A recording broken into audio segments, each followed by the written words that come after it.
सिवो को भी स्टोर में काम था, जिस कारण वो सू को पेशाब करते देख लेता है। पेशाब करने के बाद सू जब बाहर आने लगी तो उसका एक पैर अटक जाता है, लेकिन सिवो ने उसे गिरने से बचा लिया था। सू के पैर में मोच आ गई थी, जिस कारण उसे काफी दर्द होने लगा था। कुछ ही देर बाद सिवो उसे लेकर शहर की तरफ जा रहा था। रास्ते में 3 लड़के भी बैठे थे, जो सू की खूबसूरती देखकर हैरान हो गए थे। सू को दवा दिलाने के बाद दोनों एक बार में दारू पीने लगे। दारू पीने के बाद दोनों फिर से वापस जाने लगे। सू और सिवो जिस फार्म हाउस में काम करते थे, ये घर उसी के मालिक का था। सू इसी घर में रहती थी, इसीलिए सिवो उसे यहीं छोड़कर चला जाता है। घर के मालिक का नाम चमन था। वो सू से पूछता है कि तुम बाहर कहाँ गई थी। सू उसे बताती है कि मेरे पैर में मोच आ गई थी और सिवो मुझे दवा दिलाकर लाया है। उसकी बात सुनकर चमन कहता है कि तुम अपना ख्याल रखो। वैसे सिवो ने अच्छा काम किया। चमन की बात सुनकर सू अंदर चली जाती है। दूसरी तरफ सिवो भी अपने घर जा रहा था, लेकिन रास्ते में उसे अपनी लवर लीजा मिल जाती है। जल्दी ही सिवो लीजा को लेकर अपने घर आता है, जिसके बाद दोनों एक दूसरे का पानी निकालने लग जाते हैं। उधर चमन अपने कमरे में सो रहा था, जबकि उसका आवारा बेटा मिन अभी अभी घर आया था। वो सीधा सू के कमरे में आता है, जो इस वक्त सो रही थी। मिन इस समय नशे में था। वो जल्दी जल्दी सू को जगाकर उसके साथ जबरदस्ती करने लगा। सू की गुफा लूटने के बाद वो जल्दी जल्दी वहाँ से चला जाता है। वैसे सू की चीखें सुनकर चमन भी जाग गया था। अगले दिन सू चमन के घर की सफाई कर रही थी। वो फार्म हाउस के साथ साथ घर में भी काम करती थी। सफाई कर रही सू का बदन कहर ढा रहा था और चमन छुपकर उसे देख रहा था। जल्दी ही सू भी चमन को देख लेती है, जिसके बाद वो कहता है, तुम्हारा बदन बहुत मस्त है। मैं दूध पीना चाहता हूँ और तुम्हारा पानी निकालना चाहता हूँ। उसकी बात सुनकर सू अपने कमरे में चली जाती है। कुछ देर बाद सू घर के आंगन में थी। वैसे आज उसका जन्मदिन था और वो अपना जन्मदिन सिवो के साथ मनाना चाहती थी, मगर सिवो नहीं आता और उसकी जगह चमन आ जाता है। चमन के कहने पर सू उसके साथ केक काटती है। केक काटने के बाद चमन उसे तोहफा भी देता है। इसी बीच मिन भी वहाँ आ जाता है। वो भी सू को तोहफा देने आया था, लेकिन चमन को सू के करीब देखकर वो हैरान हो जाता है। थोड़ी देर बाद सू और सिवो फार्म हाउस पर काम कर रहे थे। सू सिवो से नाराज थी, क्योंकि वो उसके जन्मदिन पर नहीं आया था। सिवो उससे माफी मांगकर उसे समझाता है कि वो शहर गया हुआ था।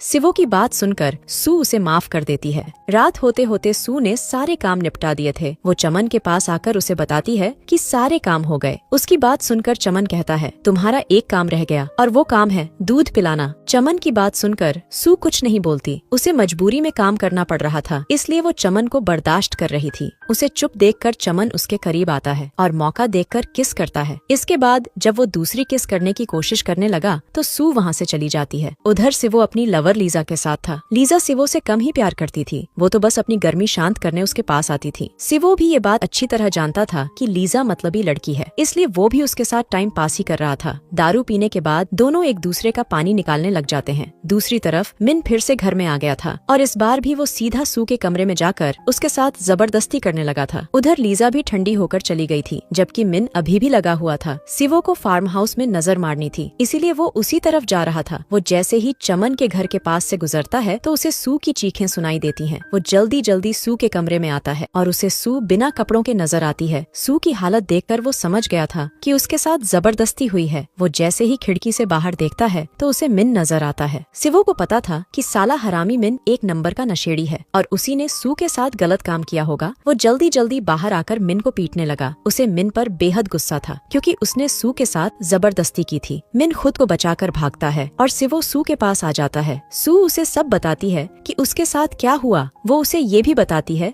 कि चमन भी उसके साथ मजे करना चाहता है। पूरी बात सुनकर सिवो समझ गया कि सू की गुफा खतरे में है। वो उसे अपने घर रहने को कहता है और सू भी उसकी बात मान जाती है। दोनों जैसे ही घर से जाने लगे तो उनका सामना चमन से होता है। सिवो उसे बताता है कि सू उसके साथ रहेगी और ये सुनकर चमन बेहद गुस्सा करता है। गुस्से में आकर वो इन दोनों को काम से निकालने की धमकी देता है, जिसके बाद सू अपने कमरे में लौट आती है। दोनों को काम की बहुत जरूरत थी, इसलिए दोनों ने चमन की बात मान ली थी। अगले दिन सू झील में अकेली बैठी थी और तभी उसके पास किम नाम का लड़का आता है। किम उन्हीं 3 बेकार लड़कों में से एक था जो सू के बदन पर मर मिटे थे। वो सू को अकेली देखकर उसके साथ जबरदस्ती करने की कोशिश करता है। इसी बीच सिवो भी वहाँ आ जाता है। वो आते ही सू की गुफा बचाता है। आज फिर सिवो ने सू की मदद की थी, जिस कारण दोनों काफी करीब आ गए थे। उधर मिन और चमन भी सू की बातें कर रहे थे। मिन अपने बाप को बता रहा था कि सू के साथ बहुत मजा आता है। चमन चाहता था कि वो भी सू के साथ मस्ती करे। अगले दिन मिन और चमन एक स्टोर के पास नजर आते हैं। दोनों बाप बेटे यहाँ बेहोशी की दवा लेने आए थे ताकि सू को बेहोश कर चमन उसके साथ मजे कर सके। लीजा भी इसी स्टोर की तरफ आ रही थी, लेकिन बाप बेटे को देखकर वो पीछे ही रुक गई। वो चमन को भी जानती थी और उसके आवारा बेटे मिन को भी अच्छी तरह जानती थी।